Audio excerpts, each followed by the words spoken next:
भागवत कथा प्रथम स्कंध से षष्ठ स्कंध।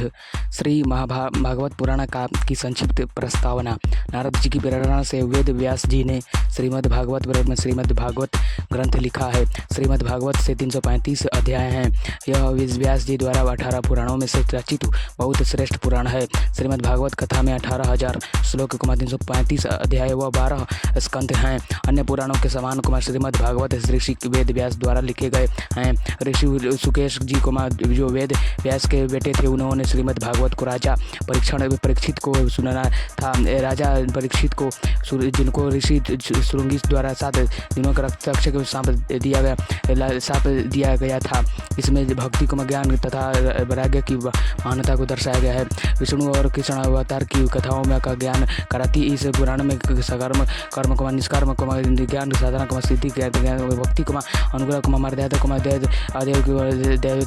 निर्गुण सगुण ज्ञान प्राप्त होता है। श्रीमद् भागवत पुराण विद्या का अक्षम भंडार है। यह पुराण सभी प्रकार के कल्याण देने वाला है। यह भक्ति शाखा का अद्वितीय ग्रंथ माना जाता है और आचार्यों के ने इसे अनेक टीकाएं की हैं। कृषि भक्त की यह आगार है। साथ ही उच्च दार्शनिक विचारों को की भी इसमें प्रचुरता है।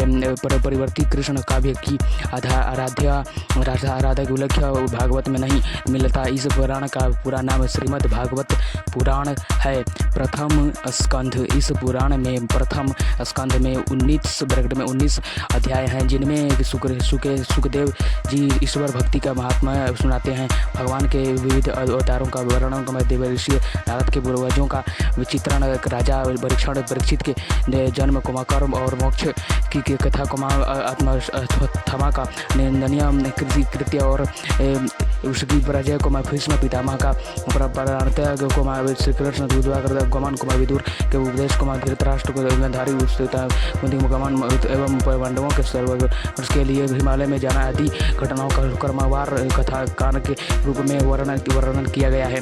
द्वितीय स्कंध। इस स्कंध का प्रारंभ भगवान के विराट स्वरूप वर्णन से होता है। इसके बाद विभिन्न देवताओं की उपासना को गीता का उपदेश को श्री कृष्ण की महिमा और कृष्णा पर वस्तु की भावना से की गई है। भक्ति का उल्लेख है। इसमें बताया गया है कि सभी जीवों आत्मा स्वरूप कृष्ण ही विराजमान हैं। पुराणों के 10 लक्षणों और सृष्टि उत्पत्ति का उल्लेख भी इस स्कंध में मिलता है। तृतीय स्कंध द्वारा विदुर जी के भेंट के साथ प्रारंभ होता है। इसमें उद्धव जी की श्री कृष्ण की बाल लीलाओं तथा अन्य लीला चरित्रों का उल्लेख करते हैं। इसके अलावा विदुर और मैत्रेय ऋषि की भेंट सृष्टि क्रम का उल्लेख ब्रह्मा की उत्पत्ति काल विभाजन का वर्णन सृष्टि विस्तार का वर्णन वराह अवतार की कथा दिति के आग्रह पर ऋषि कश्यप द्वारा असमय दिति से महासहवास एवं 2 मंगलकारी राक्षस के पुत्रों के जन्म का शाप देना जय विजय का सतकुमार द्वारा श्रापित होकर विश्वलोकर गिरा और दिति के गर्भ से हिरण्याक्ष एवं हिरण्यकश्यपु के रूप में जन्म लेना प्रहलाद की भक्ति वराह अवतार द्वारा कश्यप नरसिंह अवतार द्वारा हिरण्यकश्यपु का वध करदम देवदूहिति का विवाह सांख्य शास्त्र का उपदेश तथा कपिल मुनि के रूप में भगवान का अवतार आदि का वर्णन इस स्कंध में किया गया है। चतुर्थ स्कंध। इस स्कंध की प्रसिद्धि पुनर्व्याख्यान के कारण बहुत अधिक है। इसमें पुरंजन नामक राजा और भारत खंड की एक सुंदरी का रूपक दिया गया है। इस कथा में पुरंजन भोल विलास की इस इच्छा से नवद्वार वाली नगरी में प्रवेश करता है। वहाँ के यवनों का गंधर्वों का आगमन से माना जाता है। रूपक यहाँ की नवद्वार वाली नगरी यह शरीर है युवावस्था में सजीव इसमें स्वच्छंद रूप से व्यवहार करता है, लेकिन कन्या की विवादावस्था के आक्रमण से उसकी शक्ति नष्ट हो जाती है और अंत में उसमें आग लगा दी जाती है। रूपक को स्पष्ट करते हुए नारद जी कहते हैं, पुरंजन देहधारी जीव है और नवद्वार वाला नारद नगर द्वारा मानव देह है।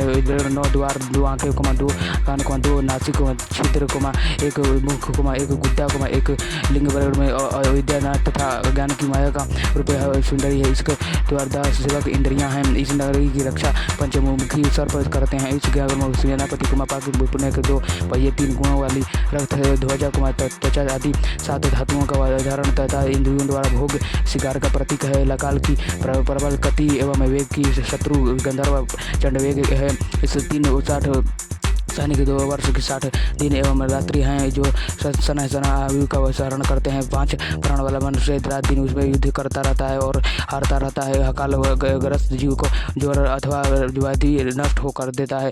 इस रूप का भाव यही है कि मनुष्य अपनी इंद्रियों का भोग निरंतर भोग विलास में पकड़कर अपने शरीर का क्षय करता रहता है। वृद्धावस्था आने पर शक्ति क्षीण हो जाकर अनेक रोगों से ग्रस्त एवं नष्ट हो जाता है। परिजन के उसके पार्थिव शरीर को आग की भेंट चढ़ा देते हैं। पंचम स्कंद में भरत कुमार राधा नाभि कुमार देवता तथा भरत आदि राजाओं के चरित्रों का वर्णन है। और भरत है शकुंतला तलान पुत्र नहीं है। भारत का मेरे को कुमार जन्म फिर गंडक नदी के प्रताप ब्राह्मण के जन्म तथा साधु स्वविद नरेश आध्यात्मिक संवाद आदि का उल्लेख है। इसके प्रसाद पुनर्जन व्याख्यान की भांति रूपक द्वारा प्राणियों के संसार रूपी मार्ग का सुवर्ण दिया गया है। इसके बाद वंश भुवन कोश का वर्णन है।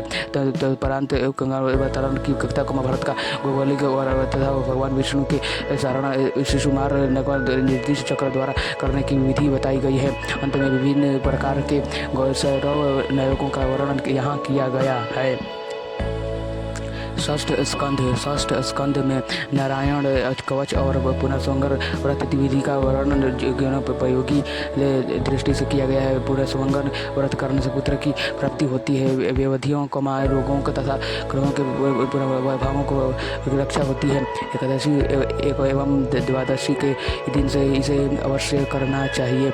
इस स्कंध का प्रारंभ कन्याकुब्ज के निवासी अजामिल वाक्यांश होता है। मृत्यु के समय अजामिल अपने पुत्र नारायण को करता है। उसकी पुकार पर भगवान विष्णु के 2 भूत आते हैं और परलोक ले जाते हैं। भगवान धर्म की महिला बताते हुए विष्णुदूत कहते हैं कि चोर कुमार शारवी कुमार मित्र द्रोही कुमार ब्रह्माघाती कुमार गुरु पत्नी गामी और चाहे कितना भी बड़ा पापी क्यों ना हो कुमार, यदि भगवान विष्णु की के नाम का स्मरण करता है तो उसके कोटि जन्मों के पाप नष्ट हो जाते हैं। किंतु इस कथन में अतिशयोक्ति दिखाई देती है। पर स्त्री गामी और गुरु की पत्नी के साथ समागम करने वाला कभी सुखी नहीं हो सकता। यह तो जघन्य पाप है। ऐसा व्यक्ति गौरव नरक में ही गिरता है। इसी स्कंध में दक्ष प्रजापति के वंश का भी वर्णन प्राप्त होता है। नारायण कवच के प्रयोग से इंद्र को शत्रु पर भारी विजय प्राप्त होती है। इस कवच का प्रभाव मृत्यु के पश्चात भी रहता है। इसमें वत्रासुर राक्षस द्वारा देवताओं की पराजय से कुमार दधिति ऋषि की अस्थियों से ब्रज निर्माता तथा वत्रासुर के वध की कथा भी दी गई है। दोस्तों, आपको ये प्रेरक कहानी कैसी लगी प्लीज़ हमें कमेंट में ज़रूर बताएं। हमें कमेंट ज़रूर करें। मैं आपको मेरा वीडियो आप लोगों को कैसी लग रहा है कृपया मुझे कमेंट्स बॉक्स में ज़रूर बताएं। ये वीडियो देखने के लिए आपका बहुत बहुत धन्यवाद। कृपया मेरे चैनल को लाइक और सब्सक्राइब ज़रूर करें। धन्यवाद। मेरे चैनल पर पहली बार आए हैं तो मेरे चैनल को एक लाइक कर दीजिए। लाइक करने के साथ साथ चैनल को भी सपोर्ट कीजिए, चैनल को भी सब्सक्राइब कीजिए। मेरे चैनल पर पहली बार आए तो मेरे चैनल को एक लाइक कर दीजिए। लाइक करने के साथ साथ चैनल को भी सब्सक्राइब कर दीजिए। हेलो दोस्तों, कैसे हैं आप लोग? मैं जानता हूं कि आप लोग मज़े में होंगे। इसलिए मेरी वीडियो पर पहली बार आए होंगे, मेरी वीडियो को पहली बार देख रहे होंगे या फिर मेरे चैनल पर पहली बार आए होंगे तो मेरे चैनल को एक लाइक कर दीजिएगा। मेरे चैनल पर पहली बार आए होंगे या फिर मेरी वीडियो को पहली बार देख रहे होंगे अगर आप चाहते हैं कि मेरी हर वीडियो आपको ऐसे ही मिले हिंदी स्टोरी से रिलेटेड, इसलिए मेरे चैनल को तो सब्सक्राइब करना पड़ेगा ना। इसलिए मेरे चैनल पर पहली बार आए हैं या फिर नई बार आए गए होंगे तो मेरे चैनल को एक लाइक कर दीजिएगा। और जो सब्सक्राइब का बटन है, सब्सक्राइब के बटन पर क्लिक करके बेल नोटिफिकेशन के ऑल पर क्लिक कर लीजिएगा। ऐसे नोटिफिकेशन का हर वीडियो आप लोगों को जल्दी से जल्दी मिलेगी, समझ रहे हैं ना आप? इसलिए मेरे चैनल पर पहली बार आए हैं तो एक लाइक कर दीजिए। और जो सब्सक्राइब का बटन है, सब्सक्राइब के बटन पर क्लिक करके बेल नोटिफिकेशन के ऑल पर घंटी पर क्लिक कर दीजिएगा। ठीक है, मिलेंगे।